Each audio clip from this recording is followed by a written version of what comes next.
नमस्कार दोस्तों, welcome to target with Ramesh. आज हम लोग रेलवे के एक इम्पॉर्टेंट नोटिस के बारे में जानकारी लेंगे। इस नोटिस में क्या बताया गया है कि टोटल 40 दिनों में आपकी सारे एग्ज़ाम प्रोसेस को करा लिया जाएगा और अगर कोई क्वेश्चन एग्ज़ाम में गलत होता है उसके लिए पेनल्टी लगेगी। ये सारी चीज़ें ऑफिशियल नोटिस के द्वारा जारी किया गया है। बेसिकली ये सारा प्रोसेस अप्लाई होगा आपका जो कंपनी एग्ज़ाम कराती है, जो एग्ज़ाम एजेंसी है उसके ऊपर। तो आप पूरा लास्ट तक बने रहे, कितनी पेनाल्टी लगेगी और क्या प्रोसेस है, कैसे 40 दिनों में एग्ज़ाम कंडक्ट होगा, उसके बारे में इसमें जानकारी दी जाएगी आपको। देखिए, आपको ये जो डाटा है उसके बारे में थोड़ा सा हमने समरी बना रखा है कि आरआरबी भोपाल ने एक टेंडर जारी किया। अभी जल्द ही आरआरबी भोपाल ने एक टेंडर जारी किया। जैसा कि आपको पता है कि रेलवे की सारी परीक्षाएँ आपके आरआरबी के द्वारा सेंट्रलाइज्ड होती हैं। तो ये जब भी रूल फॉलो होगा तो सभी सभी आरआरबी के लिए एक ही रूल फॉलो होगा, ठीक है। टेंडर में रेलवे ने कुछ अपनी शर्तें रखी हैं और किसके लिए, वो रिक्रूटमेंट एजेंसी के लिए रखी है। जो एजेंसियां हैं उनके लिए अपनी शर्त रखी है। आइए इन शर्तों के बारे में हम लोग विस्तार से जानते हैं कि क्या शर्त रखी गई है। चलिए देखिए, ये देखिए उसका ऑफिशियल नोटिस है। जो नोटिस आई है रेलवे के द्वारा, वो ऑफिशियल नोटिस ये है और इसमें बताया जा रहा है request for the proposal of engaging exam conducting agency of computer based test, यानी कि जो सीबीटी है, कंप्यूटर बेस्ड टेस्ट है, उसको कराने के लिए रेलवे ने अपना एक प्रपोजल जारी किया है और उस प्रपोजल में सारी अपनी शर्तें बता रहा है कि आप अगर हमारे साथ जुड़ना चाहते हैं तो आपको ये शर्तें फॉलो करना होगा। तो चलिए देखते हैं हम लोग क्या क्या इनकी शर्तें हैं और क्या ये एजेंसी के लिए अप्लाई कर रहे हैं अपनी शर्तें। हाँ, ये देखिए क्रूशियल डेट क्या है। क्या क्रूशियल डेट है इसके टेंडर की, तो time and date of opening of technical bid, यानी 23 अप्रैल से, ये 23 अप्रैल को ये टेंडर निकलेगा और इसी में डिसाइड होगा ये सारा प्रपोजल, ठीक है। अपना देखते हैं आगे की तरफ। ये प्रोजेक्ट कितने दिनों के लिए वैलिड होगा, तो आपको पता होना चाहिए कि ये प्रोजेक्ट टोटल 25 और 26 के लिए डिलीट होगा, सॉरी डेडिकेटेड है, यानी उसके लिए अप्लाई होगा 24 महीने, यानी कि 2 साल, लगभग 2 साल के लिए यह प्रोजेक्ट टाइम पीरियड बताया जा रहा है। इसमें हाँ, एक चीज़ और भी बताया गया है इसमें कि अगर सब कुछ सही रहा तो इस कॉन्ट्रैक्ट को आगे एक्सटेंड भी कर दिया जाएगा, अगर सब कुछ सही रहा तो।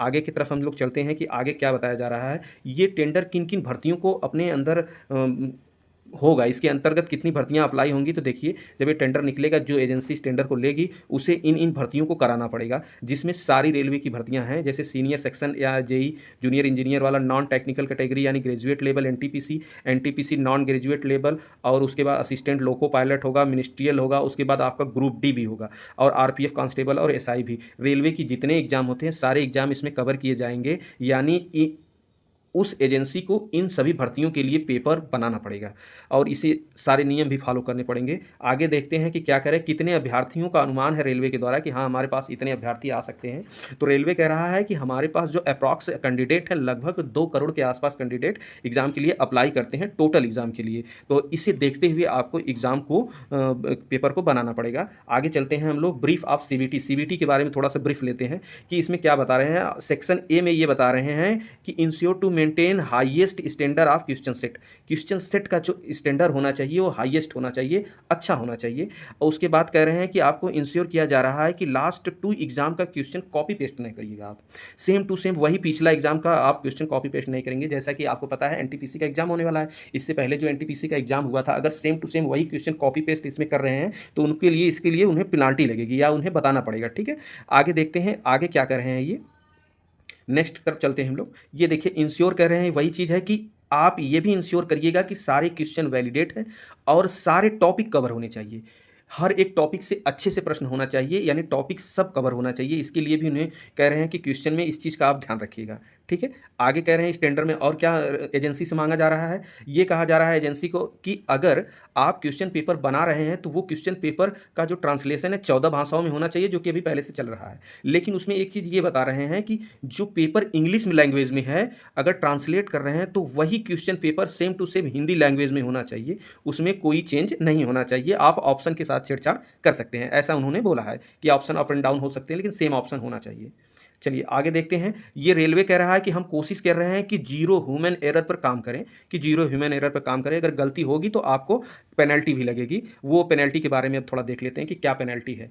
अगर कोई भी कंपनी जो इसको बिड को लेती है या जो इस एजेंसी को, मतलब जिस एग्जाम की एजेंसी ले रही है, अगर उसने गलती कर दिया तो उसे 200% का एरर होने पर 200% का पेनाल्टी लगेगा। वो पेनाल्टी कैसे अप्लाई होगा, उसके लिए देखो ये बता रहे हैं कि वो पेनाल्टी कैसे अप्लाई होगा। यहाँ पर देखिए, उस पेनाल्टी को अप्लाई करने के लिए ये बता रहे हैं कि सपोज करिए कि 1% एरर है, यानी 100 क्वेश्चन में अगर एक क्वेश्चन गलत हो रहा है तो उसे ह्यूमन एरर मानकर छोड़ दिया जाएगा, उस पर कोई पेनाल्टी नहीं लगेगी। लेकिन अगर एक से ज़्यादा क्वेश्चन गलत हो रहे हैं तो उसे 5 रुपये पर क्वेश्चन पेनाल्टी लगेगी। देखिए, इसको समझने की कोशिश कीजिए। अगर 5 रुपये पर क्वेश्चन के हिसाब से अगर 3 क्वेश्चन गलत हो रहे हैं तो 15 रुपये पेनाल्टी हो गई, और 15 रुपये पेनाल्टी हो गई। उसके नीचे लिखा गया है with error number of affected candidate in shift. मान लीजिए कि उस शिफ्ट में, वो शिफ्ट में 75,000 बच्चे थे या 50,000 बच्चे थे, तो 15 पचे 75, 5 लाख बच्चे थे सपोज करिएगा। ऐसे देखिए कि 3 गुणे 5, 5 रुपये लग रहे हैं। 3 क्वेश्चन गलत हो गए तो 15 रुपये ये हो गया आपका। उसके बाद 15 रुपये के हिसाब से जितने कैंडिडेट अफेक्टेड हैं उनसे आप मल्टीप्लाई करेंगे। सपोज करिए कि 5 लाख कैंडिडेट अफेक्टेड हैं, तो 5 लाख से मल्टीप्लाई करेंगे तो सीधे 75 लाख हो गया। यानी कि अगर 3 क्वेश्चन गलत हो रहा है तो एक क्वेश्चन में 5 नंबर के रुपये के हिसाब से 15 रुपये लगेंगे, और उस शिफ्ट में 5 लाख लोग अप्लाई किए थे या पेपर दे रहे हैं, तो 15 पचे 75 लाख की पेनाल्टी लगेगी इन्हें। 75 लाख की पेनाल्टी लगेगी। अगर वही क्वेश्चन नंबर गलत होने की संभावना 2 से ज़्यादा हो जा रही है, तब उन्हें यही चीज़ 10 रुपये पर क्वेश्चन पेनाल्टी देना होगा। तो ये जो 75 लाख है वह बढ़कर 1.5 CR यानी 1.5 करोड़ हो जाएगा। अगर वही नंबर ऑफ क्वेश्चन बढ़कर ज़्यादा हो जा रहे हैं, 4% से ज़्यादा हो रहे हैं, तब यही डाटा बढ़कर आपका हो जाएगा लगभग 4 CR, 4 करोड़ के आसपास। तो आपको पता है कंपनी ऐसी अब गलती नहीं करेगी, क्योंकि उसमें कंपनी का बहुत ज़्यादा नुकसान होगा। तो कंपनी खुद अपने रिस्क पर सारे क्वेश्चन को, एक एक क्वेश्चन को रिव्यू करवाएगी। यही आपका है। आगे देखिए इसमें कैसे कह रहा है कि 40 दिनों के अंदर आपका एग्ज़ाम पूरा कंफर्म हो जाएगा कि रिजल्ट तक आ जाएगा। तो कैसे 40 दिनों में सब कुछ प्रोसेस करने की बात कर रहे हैं, तो उस पर हम ध्यान देते हैं। देखिए, ये कह रहे हैं कि एग्ज़ाम अगर कंडक्ट हो रहा है उसके 15 दिन के अंदर आपको आंसर की दे देनी है।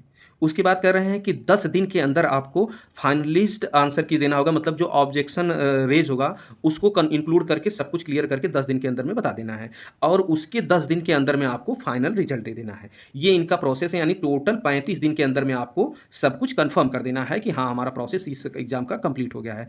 आगे देखते हैं, इसी चीज़ को हम लोग थोड़ा समरी में समझ लेते हैं। क्या कह रहे हैं, एस्टिमेटेड टाइमिंग क्या है हमारा कि 5 दिन के अंदर में आंसर की, ऑब्जेक्शन इरेज करिए 15 दिन तक, फाइनल आंसर की 10 दिन, फाइनल रिजल्ट देंगे 10 दिन में, टोटल 40 दिन। 40 दिन के अंदर में सारे प्रोसेस कंप्लीट। अब इस चीज़ को एसएससी को समझना चाहिए कि पेनाल्टी देखो तो सभी दे रहे हैं, पेनाल्टी तो लग रहा है, लेकिन एसएससी क्या कर रहा था, एसएससी बच्चों पर पेनाल्टी लगा रहा है कि अगर हम एक क्वेश्चन गलत कर रहे हैं, इरेज करिए, आप 100 रुपये दीजिए। ठीक है, 100 रुपये दीजिए हमें, तो अब हम उसे चेक करेंगे हाँ गलत है नहीं। लेकिन ये रेलवे क्या कर रहा है कि अगर क्वेश्चन गलत है तो उसकी पेनाल्टी अब बच्चों पे नहीं, अब वो पेनाल्टी लगेगी एजेंसी पे, कि एजेंसी कैसे गलत कर रही है। तो एसएससी को सीखना चाहिए भी, मेंस का पेपर हुआ था उसमें भरे पड़े क्वेश्चन गलत इन्होंने दिए हैं। आप लोग इस चीज़ को समझिए, अगर रेलवे ऐसा प्रोसेस ले रहा है, ऐसा कदम उठा रहा है, तो बहुत अच्छा कदम उठा रहा है। 40 दिन के अंदर में रिजल्ट आपका कंफर्म करने की कोशिश में लगा हुआ है।